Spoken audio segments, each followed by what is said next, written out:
Selamat malam Bapak, Ibu, dan Saudara yang terkasih dalam Tuhan Yesus Kristus. Kita berjumpa lagi di dalam pemahaman Alkitab.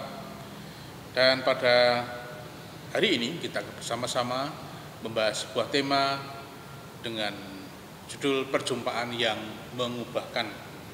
Sebelum kita lebih lanjut, kita akan buka di dalam doa. Mari kita berdoa. Segala puji dan syukur kami naikkan kepada Tuhan. Pada malam hari ini kami bersama-sama kembali menghampiri tahta Tuhan untuk belajar akan kebenaran firman Tuhan. Kiranya Tuhan akan menolong kami untuk membuka hati dan pikiran kami, untuk kami boleh bersama-sama belajar akan firman Tuhan mengenai perjumpaan yang mengubahkan. Kami menyerahkan PA pada malam hari ini dari awal, pertengahan, akhir ke dalam tangan Tuhan. Amin. Seperti yang saya sampaikan di depan, bahwa tema kali ini adalah perjumpaan yang mengubahkan. Beberapa orang pernah berjumpa dengan Tuhan dan hidupnya diubahkan. Namun kali ini kita akan mengambil seorang tokoh yang sering kita dengar dalam kita mengikuti pemahaman Alkitab, yaitu mengenai cerita dari Sakius. Dan untuk itu bersama saya pada malam hari ini telah hadir Bapak Pendeta Setioko untuk membahas hal tersebut. Selamat malam, Abbas. Ya. Dan kita akan bersama-sama membuka Alkitab kita dari Lukas 19 ayat 1 sampai 10. Dari Lukas 19 ayat 1 sampai 10. Dan kita akan baca bersama-sama. Kami mohon perkenan Pak Pendeta Setioko untuk membacanya. Oke, terima kasih Pak Baskoro, Bapak Ibu Saudara yang dikasihi Tuhan. Malam ini kita akan membaca merenungkan firman Tuhan melalui Injil Lukas 19. Injil Lukas 19 ayat 1 sampai dengan ayat yang ke-10. Silakan Bapak Ibu Saudara semua membuka Alkitab yang ada dalam Injil Lukas 19 ayatnya 1 sampai dengan ayat yang ke-10 yang demikian. Yesus masuk ke kota Yeriko dan berjalan terus melintasi kota itu. Di situ ada seorang bernama Sakius, kepala pemungut cukai, dan ia seorang yang kaya. Ia berusaha untuk melihat orang apakah Yesus itu. Tetapi ia tidak berhasil karena orang banyak, sebab badannya pendek. Maka berlarilah ia mendahului orang banyak, lalu memanjat pohon ara untuk melihat Yesus yang akan lewat di situ. Ketika Yesus sampai ke tempat itu, ia melihat ke atas dan berkata, "Sakius, segeralah turun, sebab hari ini aku harus menumpang di rumahmu." Lalu Sakius segera turun dan menerima Yesus dengan sukacita. Tetapi semua orang yang melihat hal itu bersungut-sungut, katanya, "Ia menumpang di rumah orang berdosa." Tetapi Sakius berdiri dan berkata kepada Tuhan, "Tuhan, setengah dari milikku akan kuberikan kepada orang miskin. Dan sekiranya ada sesuatu yang kuperas dari seseorang, akan kukembalikan 4 kali lipat." Kata Yesus kepadanya, "Hari ini telah terjadi keselamatan kepada rumah ini, karena orang ini pun anak Abraham. Sebab anak manusia datang untuk mencari dan menyelamatkan yang hilang." Demikian Bapak Ibu pembacaan kita dari Injil Lukas 19 ayat 1 sampai ayat yang ke-10. Yang berbahagia adalah setiap orang yang mendengar dan melakukan firman Tuhan dalam kehidupannya setiap hari. Amin. Demikian Pak Bas pembacaan kita dari Injil Lukas 19 ayat 1 sampai dengan ayat yang ke-10. Ya, terima kasih Pak Pendeta untuk bacaan yang telah kita dengar bersama tadi. Kalau kita ringkas Pak Pendeta di perikop yang kita baca kali ini, ada beberapa poin yang mungkin bisa disampaikan oleh Pak Pendeta mengenai dari Lukas 19 sampai 10 ini, 1 sampai 10. Oke, terima kasih Pak Baskoro. Ketika kita ringkas, jadi mungkin malam hari tidak kita jelaskan ayat per ayat gitu, tapi kita bisa meringkas yang pertama begini. Ayat 1 dan 2 dari Lukas 19 itu menjelaskan bahwa Sakius itu orang berdosa. Lalu yang kedua, Sakius itu mencari. Dia hasrat untuk bertemu dengan juru selamat. Tetapi pertama ingin mengatasi problemnya. Ternyata Sakius punya masalah. Nah, penyebabnya dari problemnya ialah ia pendek. Itu ayat 3. Lalu cara untuk memecahkan masalahnya adalah ayat yang keempat. Dia harus naik ke pohon ara itu. Lalu yang berikutnya Sakius diselamatkan. Itu ada dalam ayat yang kelima bahwa Yesus akan singgah di rumah Sakius. Lalu ayat yang keenam, Sakius menyambut dengan sukacita ketika Yesus mau mampir ke rumahnya. Lalu yang berikutnya ayat 8 dan 9, kalau diperhatikan Sakius waktu itu dikuasai oleh Roh Kudus, mengembalikan hasil punglinya. Itu ayat 8. Jadi ketika dikuasai oleh Roh Kudus, Sakius mengubah pola hidupnya, dia akan mengembalikan hasil punglinya tadi. Lalu ayat 9 dan 10 diungkapkan bagaimana keselamatan itu hadir dalam rumah Sakius. Itu kalau mau dibuat ringkas, penjelasan ringkas intinya seperti itu, Pak Baskoro. Dengan tokoh sentralnya adalah Sakius. Tokoh ceritanya adalah Sakius. Iya. Bagaimana berubah setelah ketemu dengan Yesus. Iya. Hanya ingin tinggal numpang di rumahnya, sudah ada perubahan yang luar biasa. Iya. Ya, mungkin sebelum kita membahas lebih dalam mengenai Sakius, saya ingin bertanya terlebih dahulu di awal perikop ini, Pak Pendeta. Tadi disampaikan kan Tuhan Yesus masuk ke kota Yeriko. Betul. Kalau tidak salah ini kan sebuah rangkaian dari perjalanan Tuhan Yesus menuju ke Yerusalem. Nah, untuk mengenai kota Yeriko sendiri itu di mana itu Pak letaknya dan bagaimana kondisinya di sana? Ya, jadi sebenarnya kalau kita melihat peta akan terlihat jelas ya. Jadi Bapak Ibu ketika di rumah membuka Alkitab, di belakang itu ada peta. Silakan Bapak Ibu melihat di sana. Yang pertama itu. Nah, selanjutnya begini.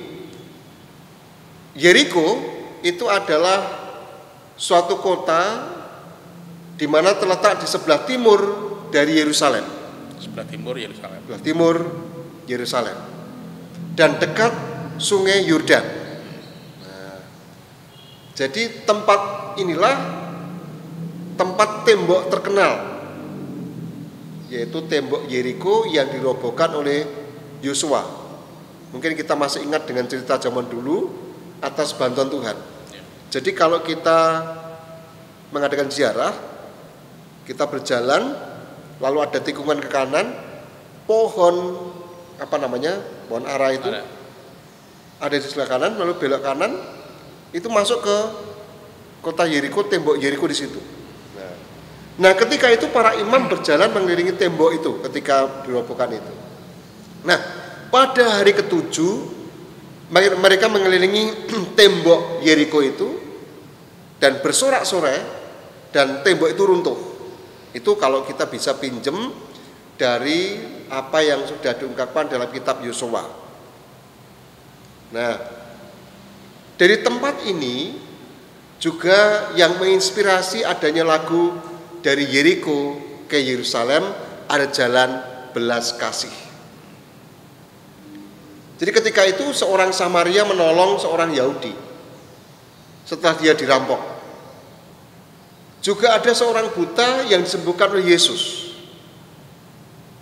Dan di tempat inilah terjadi suatu drama kehidupan yang memberikan pengharapan kepada pendosa, termasuk kita semua, yaitu drama kasih yang membawa pertobatan sejati, yaitu tentang kisah Sakius.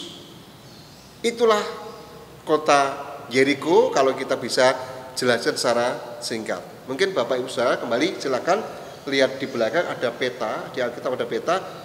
Disitulah letaknya kota Yeriko itu. Iya, terima kasih untuk penjelasannya Pak Pendeta. Nah, kita kembali lagi ke mengenai Sakius itu sendiri. Siapakah Sakius itu, Pak Pendeta? Mungkin bisa diterangkan lebih dalam. Ya, Bapak Ibu, ini pertanyaan bagus. Seringkali kita membaca Alkitab, siapa Sakius? Ya. Kita hanya tahu dia adalah pemungut cukai. Ya. Jadi dari kata Greka untuk sakal, S-A-K-A-L, itu hanya ada dalam Injil Lukas 19 ayat yang kedua. Kalau kita lihat dalam bahasa Ibrani, itu bentuk singkatan untuk ya karya, atau artinya yang murni. Jadi sebenarnya kata Sakius itu memiliki arti yang murni. Nah, pemilik nama ini yang paling dikenal adalah kepala pemungut cukai dari Yeriko. Dan diceritakan ia memanjat pohon untuk melihat Yesus, supaya ketika melihat Yesus dia dapat melihat dengan jelas. Karena pendek dia naik ke atas pohon itu. Kemudian ia menerima Yesus di dalam rumahnya. Nah, kalau kita perhatikan Bapak Ibu Saudara semua di dalam Alkitab kita akan menemukan bahwa kata Sakius ini pertama disebut di dalam Injil Lukas 19 ayatnya yang kedua. Namanya disebut 3 kali. Hanya 3 kali disebut. Lalu kitab yang menyebutnya hanya kitab Lukas. Kitab Lukas. Pekerjaannya pemungut cukai. Dan disebut terakhir adalah dalam Injil Lukas 19 ayat 8. Nah, ada sebuah fakta penting bahwa dia adalah pemungut cukai yang tidak jujur. Ingin melihat Yesus dari atas pohon. Sehingga kalau diartikan bahwa Sakius itu adalah seorang kepala pemungut cukai yang kaya dan memiliki ukuran badan yang pendek. Nah, mungkin kita bisa menggali lebih dalam tentang yang namanya Sakius itu. Nah, itu secara singkat siapa Sakius itu, Pak Baskoro? Ya, tadi disebutkan bahwa Sakius adalah seorang pemungut cukai. Nah, mengenai pemungut cukai sendiri itu Pak, apa itu, apa sebuah pekerjaan apa atau bagaimana gitu? Mohon dijelaskan. Ya, terima kasih Pak Baskoro. Jadi Bapak Ibu Saudara semua, mari pada kesempatan malam ini kita bersama-sama untuk memahami tadi pertanyaan Pak Baskoro tentang siapa sih sebenarnya pemungut cukai itu. Nah, pemerintah Romawi pada waktu itu memberikan hak kepada orang-orang tertentu untuk memungut cukai. Jadi ada orang-orang tertentu yang memang ditunjuk untuk menjadi istilahnya pemungut cukai tadi. Nah, hak ini biasanya diberikan kepada orang-orang yang kaya. Orang kaya yang kemudian dia menyewa orang untuk melakukan tugas sebagai pemungut cukai. Jadi orang kaya ditugasi, tetapi dia juga meminta orang lain untuk melakukan tugas itu. Nah, pemungut cukai ini biasanya meminta lebih banyak dari yang sudah digariskan oleh pemerintah. Lebih banyaknya itu relatif, bisa sekali, 2 kali lipat, bisa separuhnya, mungkin bisa dikatakan sesukanya lah gitu. Dia minta lebih dari yang dituntut pemerintah. Nah, masyarakat Yahudi pada waktu itu sangat membenci pekerjaan pemungut cukai itu, dipandang sebagai orang najis, bahkan lebih kejam lagi dikatakan dia adalah pengkhianat bangsa. Nah, pada zaman Sakius, tadi kembali pada konteksnya adalah bahwa kota Yeriko itu menjadi pusat produksi, pusat ekspor untuk balsam Mekah gitu ya. Bahasa Inggrisnya balsam of Mekah. Atau juga dipahami bahwa di tempat itu diproduksi seperti itu.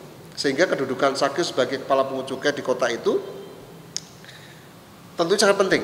Karena dia kaya, dia bisa ekspor impor itu. Nah, dan menghasilkan kekayaan besar. Nah, di samping jadi seorang pungut cukai, tapi dia juga punya sambilan mengekspor yang namanya balsam tadi. Oke. Itu Pak Baskoro.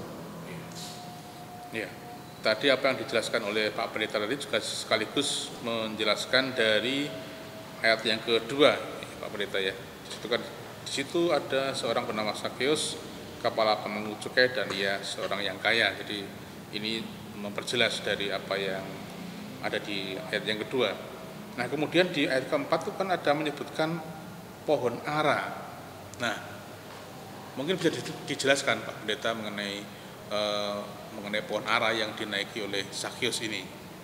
Ya, Pak Baskoro, terima kasih untuk pertanyaannya. Jadi Bapak Ibu Saudara, pohon ara dalam ayat yang keempat itu sebenarnya cukup besar dan memiliki cabang-cabang yang kuat. Jadi kalau Bapak Ibu Saudara pernah melakukan ziarah ke Holy Land sebelum masuk ke benteng Yeriko, itu akan melihat bagaimana pohon ara yang besar itu, cabang-cabangnya banyak. Nah, pohon yang dipanjat Sakyus itu merupakan pohon ara yang menghasilkan buah yang rasanya tidak enak, namun tetap disantap oleh manusia pada waktu, termasuk orang-orang miskin. Pohon ara tetap dimakan buahnya. Nah, pohon ara yang dipanjat oleh Sakyus untuk bisa melihat Yesus dengan jelas, dengan nyata itu,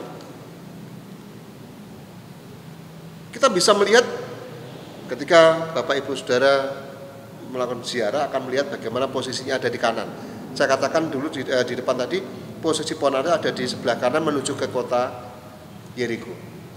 Nah, orang mengenalnya sebagai pohon ara, tetapi menurut bahasa ilmiah, nama aslinya adalah pohon sycamore. Mungkin dalam bahasa Latin ya, sycamore. Jadi pohon ara itu tidak cukup tinggi untuk dapat dipanjat oleh orang karena memang bentuknya kecil. Jadi ada beberapa pohon ara yang memang modelnya macam-macam, tapi yang dipanjat oleh Sakyus adalah kebetulan adalah pohon ara yang besar, cabang-cabangnya. Nah, lokasi tempat pohon yang pernah dinaiki Sakyus sekarang ini telah menjadi sebuah situs suci di kota Yeriko, di masa sekarang berada dalam otoritas pemerintahan Palestina. Nah, sebuah taman yang indah pun telah dibangun di sekitar itu, di area itu. Jadi sudah dipagari sedemikian rupa. Berarti masih ada Pak sekarang? Masih ada. Usia sangat tua dan itu dipagar supaya bisa menjadi sebuah tempat untuk ya bisa dikatakan berwisata atau berziarah gitu. Nah, saat ini usia pohon ara sycamore itu sudah sangat tua. Itu sebabnya di sekelilingnya dipasangi oleh pagar supaya tidak ada orang lagi masuk atau bahkan mengikuti Sakyus mempraktekkan dia naik. Nah, arkeolog masih belum menemukan di mana persisnya rumah Sakyus, si pemungut cukai itu, di kota Yeriko yang sempat disinggahi oleh Yesus. Jadi kira-kira jaraknya kan tidak terlalu jauh. Nah, kalau kita perhatikan juga dari pohon ara ini, kita akan kembali ke dalam kitab Kejadian. Maknanya sebenarnya banyak sekali.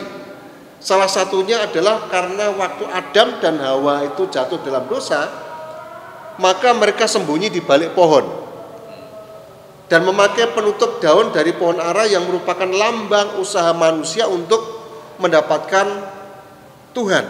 Artinya untuk menutupi dosa manusia itu. Mungkin dalam kitab-kitab Perjanjian Lama kita menemukan juga dikatakan bahwa buahnya banyak tetapi tidak menyembah lagi. Akhirnya buahnya kering sehingga tidak berbuah lagi.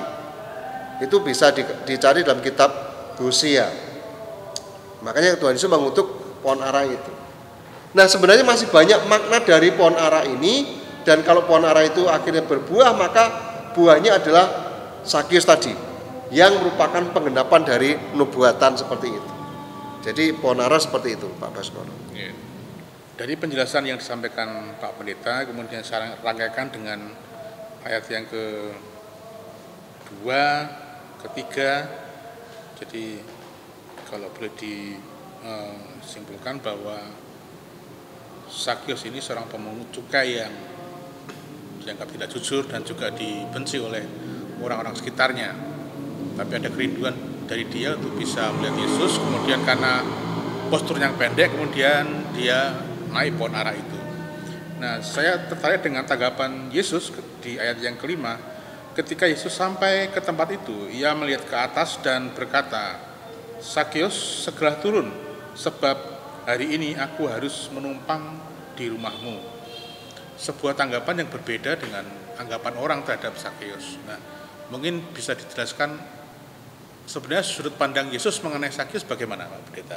Oke, pertanyaan yang cukup jeli dari Pak Baskoro. Jadi orang lain menganggap Sakius adalah orang yang tidak jujur, dibenci banyak orang, bahkan dikatakan pengkhianat bangsa gitu. Tetapi kalau diperhatikan ternyata Yesuslah yang terlebih dahulu melihat Sakius dan memanggil namanya. Sakius, artinya Sakius dihargai sebagai pribadi. Yesus memandang pertama-tama bagi Sakius adalah sebagai person, seorang yang berpotensi benar dan bersih. Itu sudut pandang dari Tuhan Yesus. Sesuai dengan namanya tadi. Sakius artinya tadi murni gitu ya. Yesus mau menumpang di rumahnya. Artinya Yesus tahu Sakius. Nah, jelas pribadi yang dipanggil. Ayat yang ketujuh, orang berdosa harus bertobat dan berbalik kepada Allah. Jadi perjumpaan itu jelas bukan kebetulan, bukan dirancang, tetapi telah dicatat atau tercatat dalam agenda Tuhan. Kalau boleh dalam bahasa saya, sudah diagendakan oleh Tuhan nanti ketemu dengan Sakius. Hari ini aku harus numpang. Aku harus menumpang di rumahmu. Sakius pun segera turun dan menerima Yesus dengan sukacita di rumahnya. Nah, berawal hanya ingin melihat Yesus. Dalam konteksnya Sakius, aku ingin lihat Yesus, tapi tidak bisa. Aku harus naik ke pohon itu. Hanya itu awalnya. Tetapi akhirnya justru Yesus menerima keinginan tadi. Aku ingin numpang di rumahmu. Pakai kata harus. Ya. Justru menerima Yesus yang berhenti dan menumpang di rumahnya. Sehingga misinya tercapai melebihi ekspektasinya. Ini suatu yang luar biasa. Jadi ada perubahan. Mungkin gayung bersambut gitu dalam bahasa kita. Itu Pak Baskoro tentang cara pandang Yesus tadi. Tidak melihat bagaimana orang lain melihat. Tapi Yesus punya keinginan, punya sebuah agenda, ingin numpang di rumahnya Sakius. Ya. Begitu.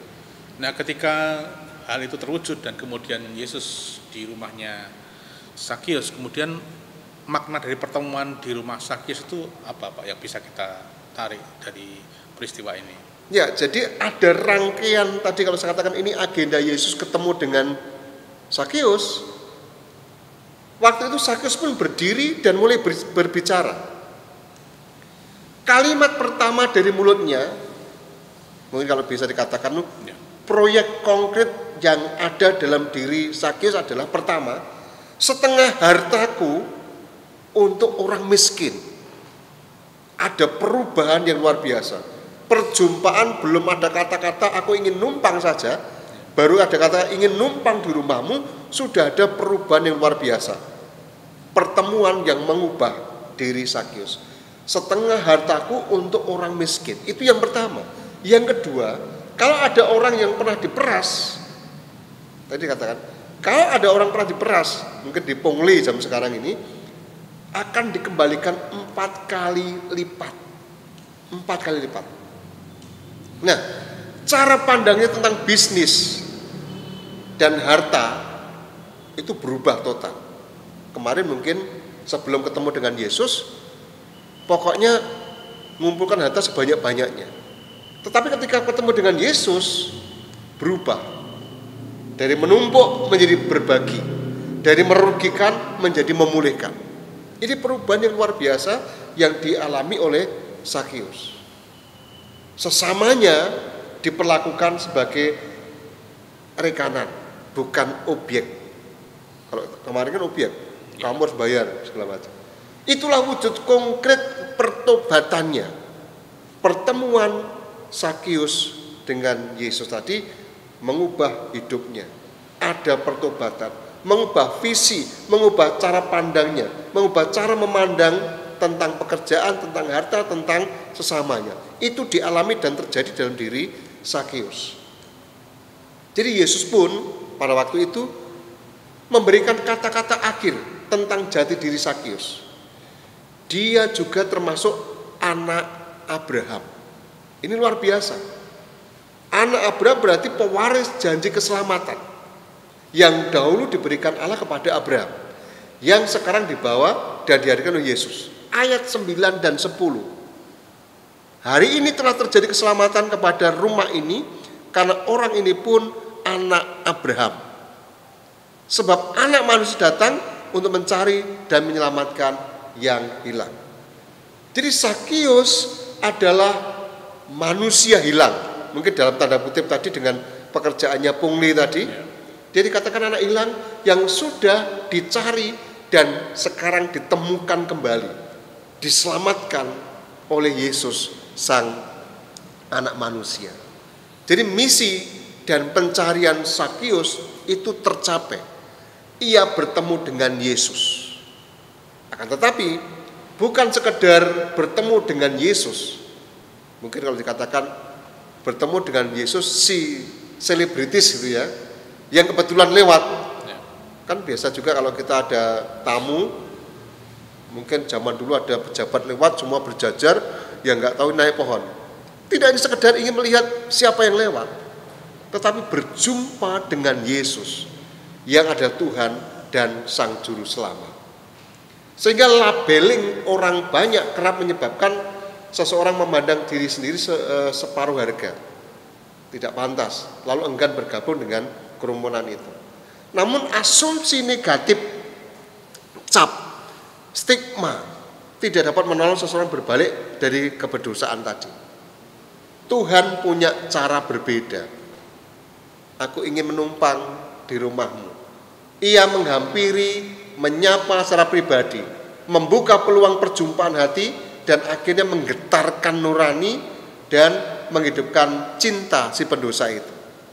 Sakius pun dapat melihat kebaikan, kebenaran yang ada dalam dirinya. Yang kemarin memeras, sekarang dia bisa berbagi. Cinta Yesus mengubah Sakius. Cinta Yesus menyembuhkan, membuatnya pun mampu mencintai sesamanya. Ini perjumpaan yang luar biasa, perjumpaan yang mampu mengubah Sakius dari melakukan pungli, dia bisa berbagi, mengasihi sesama manusia. Itu Pak Baskoro konteks yang mengubah kehidupan Sakius menjadi luar biasa. Ya, di pasal 19 tadi kita bersama-sama melihat bagaimana cara Sakius bisa menjumpai Tuhan Yesus, di mana dengan keterbatasan fisik dia mencoba naik ke pohon dan Tuhan memperhatikan dia. Nah, untuk kondisi saat ini, bagaimana Pak Pendeta untuk caranya kita untuk bisa bertemu Tuhan Yesus? Sebenarnya kan kita juga tidak perlu naik pohon ara untuk saat ini. Tapi bagaimana mungkin untuk implementasi di saat-saat seperti ini? Ya, terima kasih Pak Bas. Jadi ada orang yang memiliki pemahaman bahasanya saklek ya. Saklek itu bahasanya apa? Pokoknya konteks di Alkitab harus sama. Ya. Saya ingin melihat Tuhan Yesus dengan naik pohon ara. Di Semarang, di Indonesia mungkin tidak ada supaya saya bisa melihat Yesus harus naik pohon ara itu. Tidak harus seperti itu. Nah, sekarang dalam kehidupan kita bisa berjumpa dengan Yesus. Yang pertama bisa melalui doa. Ketika kita berdoa, ketika kita menyampaikan segala unek-unek kita pada Tuhan, kita sebenarnya ketemu di situ. Tentu ketika kita berdoanya dengan dengan tenang, dengan baik, dalam situasi yang mendukung, kita akan bisa mengeluarkan unek-unek kita seperti kita bicara sama Tuhan. Itulah sebenarnya kita bisa ketemu dengan Tuhan. Pertama dengan doa. Lalu juga yang kedua, kita bisa ketemu dengan Tuhan, kita membaca Alkitab, membaca firman Tuhan. Sekarang dengan HP, di HP banyak aplikasi, dan di dalam ini kan bisa dipakai aplikasinya Alkitab. Kita bisa membaca di sini, kita akan bisa ketemu dengan Tuhan. Firman-Nya kayak apa, kita lakukan itu. Itu yang kedua. Lalu yang ketiga, kita bisa bertemu dengan Tuhan, tidak harus naik ke pohon ara. Kita berada dalam sebuah komunitas. Saya yakin Bapak Ibu Saudara yang ada di GKJ Semarang Barat ada grup-grup WA, ya. Lalu juga bagaimana di grup-grup WA itu ada juga yang mengirimkan renungan, ada yang mengirimkan gambar-gambar. Di komunitas WA itu kita bisa bertemu dengan Tuhan. Asal gambar renungan itu kita hayati, tidak asal kita share. Kita hayati, oh saya bertemu dengan Tuhan, kita hayati. Kita akan ketemu dengan Tuhan di situ. Mungkin ada grup WA pemahaman Alkitab juga ada juga. Nah, jadi itu bisa kita manfaatkan dengan komunitas itu. Lalu juga kita bisa bertemu dengan Tuhan ketika kita melakukan pelayanan kasih. Di masa pandemik ini, ada teman-teman kita, saudara kita sudah melakukan tugas melakukan juga pelayanan kasih itu. Punya kepedulian, punya semacam perhatian kepada saudara kita yang terdampak pandemi ini. Ketika kita membagi, ketika kita memberi, disitulah sebenarnya Yesus sudah ada. Seperti yang dilakukan oleh Sakius. Apa yang aku punya, kita bisa berikan pada orang lain. Ya mungkin tidak harus seperti Sakius, tetapi kita bisa apa yang kita miliki. Misalnya saja nasihat. Ayo pakai masker. Jangan lupa pesan ibu 3M, ya. Menjaga jarak, memakai masker dan mencuci tangan. Itu sebenarnya kan sebuah hal yang kita ungkapkan untuk bisa bertemu dengan Yesus. Untuk peduli orang lain tadi, punya pelayanan kasih tadi. Jadi masih banyak hal kalau kita mau gali Pak Baskoro, bagaimana di zaman sekarang ini, di masa pandemi ini kita bertemu dengan Yesus. Di gereja-gereja sekarang masih ada namanya live streaming. Tidak harus kumpul di gereja, tapi kita bisa ibadah melalui sarana yang ada. Itu juga bertemu dengan Tuhan Yesus. Maka bagaimana supaya hati kita ini terhubung dengan Yesus, punya relasi. Kalau kita mau, mungkin digambarkan, mau kita memutar channel radio apa. Kalau channel radio ini belum pas, suaranya masih kresek-kresek. Tapi ketika sudah pas, suaranya jernih. Hati kita dengan Tuhan pun juga demikian. Ketika sudah terkonek dengan Tuhan, kita akan bisa bertemu dengan Tuhan tadi. Tidak harus seperti Sakius. Bisa berdoa, membaca firman Tuhan dalam sebuah komunitas grup WA, bisa juga dalam pelayanan kasih. Paling tidak 4 hal ini bisa menolong bagaimana kita bertemu dengan Tuhan Yesus di zaman sekarang ini. Begitu Pak Baskoro.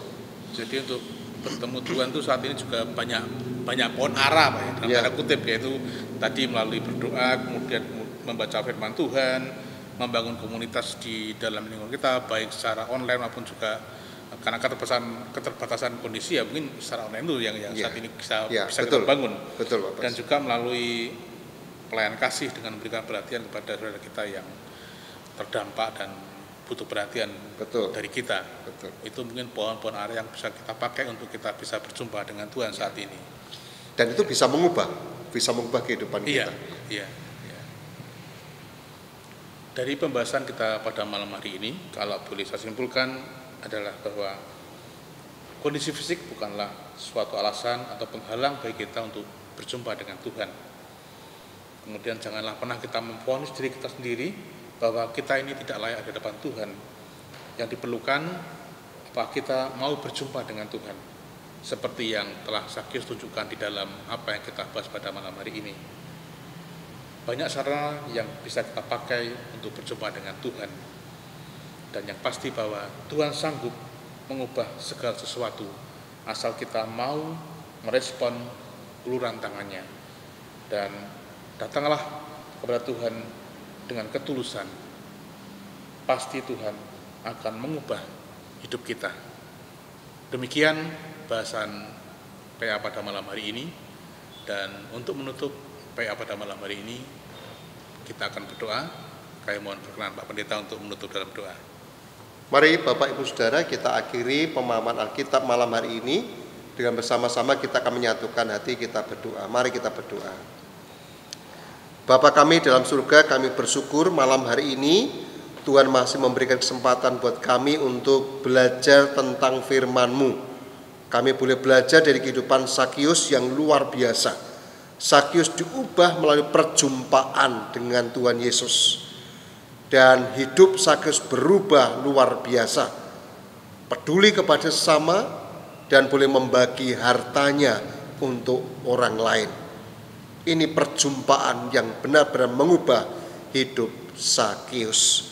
Kami pun juga rindu untuk bisa terus berjumpa dengan Tuhan Yesus yang akan mengubah kehidupan kami. Semakin hari semakin berkenan di hadapan Tuhan. Sekali lagi Bapak, kami bersyukur untuk pemahaman Alkitab malam hari ini. Kami juga mohon berkat-Mu untuk seluruh warga GKJ Semarang Barat. Kiranya Tuhan terus berkati, Tuhan terus tolong jagai agar supaya kehidupan keluarga-keluarga semuanya berada dalam damai sejahtera Tuhan. Senantiasa mengadakan Tuhan Yesus dalam segala kehidupan.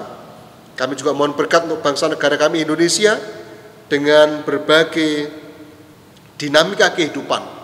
Kiranya Tuhan juga tolong berkati agar supaya bangsa dan negara kami ini senantiasa berada dalam lindungan Tuhan Yesus. Untuk itu Bapak, kami serahkan semuanya seluruh doa kami hanya di dalam nama Tuhan kami Yesus Kristus yang Allah kami dan Juru Selamat kami kini dan sepanjang masa. Amin. Selamat malam Bapak Ibu, sampai berjumpa. Tuhan Yesus memberkati kita semua.